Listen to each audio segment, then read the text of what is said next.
రాయాలి. రాసిన తర్వాత అసలు మ్యాథ్లో ఉండే కాంపోనెంట్స్ ఏంటి? ఇప్పుడు జియోలో 4 కాంపోనెంట్స్ ఉంటాయి. ఏమేంటివి? Anaesthesia, muscle relaxation, amnesia, analysis. ఇప్పుడు ఇక్కడ ఉండేదానికి దానికి డిఫరెన్స్ ఏంటి అంటే మజిల్ రిలాక్సేషన్ ఉండదు. మిగిలిన 3 కాంపోనెంట్స్ దీనిలో కూడా ఉంటాయి. దీనిలో ఈ రెండింటిని కలిపి యాంగ్జియోలైసిస్, హిప్నోసిస్ రెండింటిని కలిపి మనం అనుకునే పదం ఎనస్థీషియా.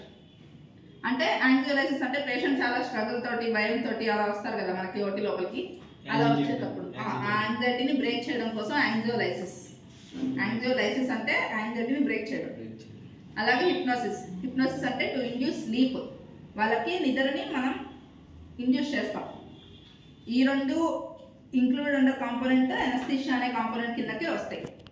దాని తర్వాత ఎనాలిసిస్, అమ్నీషియా ఈ 2 జియోలోనూ ఉంటాయి, ఇక్కడ ఉంటాయి. ఈ 2 ఇంక్లూడ్స్ అండర్ ఎనస్థీషియా అని రాసుకోవచ్చు. బెంజోడైజపిన్స్, దీనిలో మనకి వచ్చే డ్రగ్స్ ఏమేంటివి అంటే మిడదోలము, డైజపము, లోరాజిపము ఇవన్నీ వస్తాయి. మనం మోస్ట్ కామన్గా యూజ్ చేసే డ్రగ్ ఏంటి అంటే మిడదోలం. మిడదోలం ఎందుకు వాడుతున్నాము అంటే షార్ట్ యాక్టింగ్ కాబట్టి మనం మిడాజ్ వాడతాం. హిప్నోసిస్ కిందకు వచ్చేవి ఐవి ఇండక్షన్ ఏజెంట్స్ అంటాం వాటిని. దీని కిందకు 4 వస్తాయి: కీటమిన్, ప్రొపకాల్, ఇటాండేట్, థయోపెంటాన్.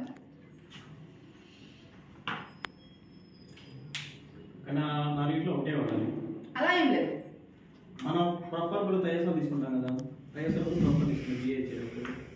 అదే చెప్తున్నాను. ఇప్పుడు ఈ 4 ఏ మోస్ట్ కామన్ గా ఏది? ఇప్పుడు మిడాజ్ ఎందుకు వాడాము అంటే షార్ట్ యాక్టింగ్ కాబట్టి అది వాడుతున్నాం దానిలో.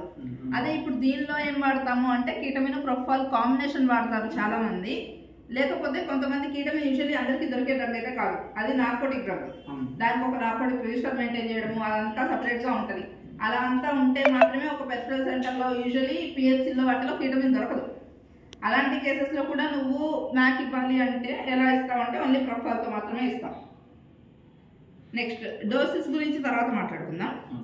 ప్రొపకాల్ ఒక్కటి ఎందుకు ఇస్తాము అంటే ప్రొపకాల్ చాలా షార్ట్ యాక్టింగ్ డ్రగ్ అండ్ అది ఎయిర్వేని అంత కంప్లీట్గా డిప్రెస్ అయితే చేయదు. కీటమిన్ అయితే it will maintain airway. Next propofol ఏంటంటే నువ్వు ఓవర్ డోస్ ఇస్తే మాత్రం ఎయిర్వే కూడా సప్రెస్ అయిపోద్ది. కీటమిన్తో అయితే ఎంత డోస్ ఇచ్చినా కూడా ఎయిర్వే మోస్ట్లీ సప్రెస్ అవ్వదు. ప్రొపకాల్కి మాత్రం ఒక డిసడ్వాంటేజ్ ఉంటుంది, కాకపోతే ఎంతైనా షార్ట్ టర్మ్లో రివైవ్ అయిపోతారు కాబట్టి ప్రాబ్లం ఉండదు. ఓటు బ్యాకప్ ఉంటే మాత్రమే మనం ఐవి ఇండక్షన్ ఏజెంట్స్ ఇవ్వాలి. ఓటు అయితే ఖచ్చితంగా పెట్టుకోవాలి. ఎంత ఓన్ ఎయిర్వే మెయింటైన్ చేసుకుంటున్నా కూడా unit to support oxygen at least. Next analgesia. Etomidate, thiopentone ఎందుకు వాడట్లేదు అంటే etomidate only for cardiac drugs కోసం మాత్రమే యూజ్ చేస్తాము, అది కొంచెం లాంగ్ యాక్టింగ్ కూడా.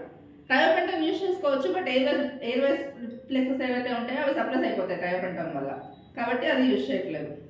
నెక్స్ట్ ఎనాల్జెసియా కోసం ఏమేమి వాడుతున్నాం?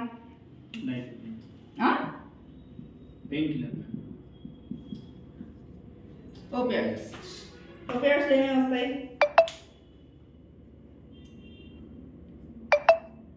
Just guess.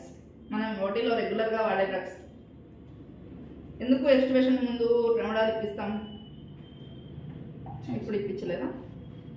ఎస్టిమేషన్ ముందు చిల్స్ వస్తాయి, స్పైరల్కి చిల్స్ వస్తాయి. అసలు ఓపియాయిడ్ డ్రగ్స్ ఏమేమి వస్తాయి?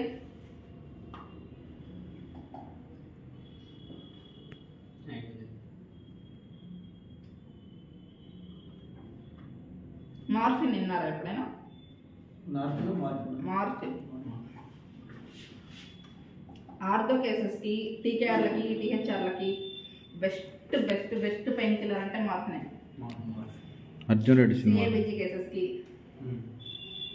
అంటే వాళ్ళకి సివియర్ బోన్ పెయిన్ కదా ఇంకా అదంతా, వాళ్ళకి పర్మనెంట్ పక్కా రిలీఫ్ రావాలి అంటే మాత్రం అది ఖచ్చితంగా దాంతోనే వస్తుంది, మార్ఫిన్ తోటి. కానీ ఇప్పుడు మార్ఫిన్ ఎవరు వాడట్లేదు. ఈ ఓపియాయిడ్స్ కూడా నార్కోటిక్స్ కిందకే వస్తాయి. దీనిలో మనం వాడేది ఫెంటనిల్, ట్రెమడాల్, నార్ఫిన్ అంటాం. దాన్ని నార్ఫిన్ అని మాత్రమే మనం జనరల్గా షార్ట్ టర్మ్లో నార్ఫిన్ అంటాం, కానీ టోటల్ నేమ్ అయితే బుప్రినార్ఫిన్. నెక్స్ట్ టీ అంటే ట్రెమడాల్. మనం రెగ్యులర్గా ఎస్టిమేట్ చేసే ముందు ఫ్లూయిడ్ ఎంతైతే 100 ml 200 ml ఉంటుందో దాంట్లో ట్రెమడాల్ యాడ్ చేసుకోండి అని చెప్తాం. ఎందుకంటే మనం పేషెంట్ ఎస్టిమేట్ చేసి ఆ రెస్పాన్స్ అంతా కూడా రాకుండా ఉండడం కోసం ట్రెమడాల్ యూజ్ చేస్తాం. అదే వీళ్ళకి కూడా అంతే. వీళ్ళు ఏవైతే లోపు అంటే కంప్లీట్గా కేసు అయిపోతుంది ఇంకా షిఫ్ట్ చేస్తున్నాం అన్న టైంలో ఓపియాయిడ్ ఇచ్చుకుంటాం పెయిన్ కిల్లర్ కోసం. Next amnesia. ఎమ్నీషియా అంటే లాస్ ఆఫ్ మెమరీ. అంటే మనకి ఓటీ లోపల జరుగుతున్న ఈవెంట్స్ ఏవైతే ఉంటాయో అవి పేషెంట్కి గుర్తుండకూడదు కాబట్టి మనం ఇచ్చేదాన్ని ఎమ్నీషియా ఇవ్వాలి ఖచ్చితంగా. అది దేంతో ఇస్తాం? ఇన్హలేషన్ ఏజెంట్స్ ఇచ్చుకోవచ్చు. ఇంకా అవి ఇవే కదా. ఇంకా ఆలోచించండి. Nitrous oxide. ఓకే, అది పెయిన్ కిల్లర్ కింద రాసుకోవచ్చు. ఎనాల్జెసిస్లోనే నైట్రస్ ఆక్సైడ్ కూడా రాసుకోవచ్చు. ఇంకా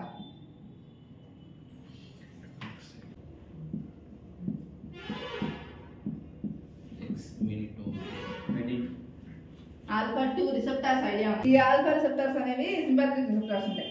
ఆల్ఫా రిసెప్టార్స్, బీటా రిసెప్టార్స్ అని చెప్పేసి, అలాగే పారాసింపాథెటిక్ రిసెప్టార్స్ ఉంటాయి, నికోటినిక్, మస్కార్నిక్ అని చెప్పేసి. ఇప్పుడు ఈ ఆల్ఫా రిసెప్టార్స్ లో 1, 2 2 రకాలు ఉంటాయి. మళ్ళీ దాంట్లో కూడా ఏబీలు అవన్నీ ఉంటాయి. అదంతా ఫార్మకాలజీలో మీకు క్లియర్గా ఎక్స్ప్లెయిన్ చేయొచ్చు. సింపాథెటిక్, పారాసింపాథెటిక్ చెప్పినప్పుడు క్లియర్గా అర్థమవుతుంది. ప్రస్తుతానికి అయితే డెక్స్మిడ్ అనేది ఆల్ఫా 2 ఎగనిస్ట్ అని చెప్పి గుర్తుపెట్టుకోండి. ఎగనిస్ట్, యాంటాగనిస్ట్ 2 పదాలు గుర్తుపెట్టుకోవాలి ఇక్కడ. ఎగనిస్ట్ అంటే ఆపోజిట్. ఎగోనిస్ట్. ఎగోనిస్ట్ అంటే సేమ్. యాంటాగోనిస్ట్ అంటే ఆపోజిట్. ఎగైనిస్ట్ కాదు, ఎగోనిస్ట్. AGONIST. సరే, అసలు మానిటర్ అనస్థీషియా కేర్ వల్ల ఉపయోగాలు.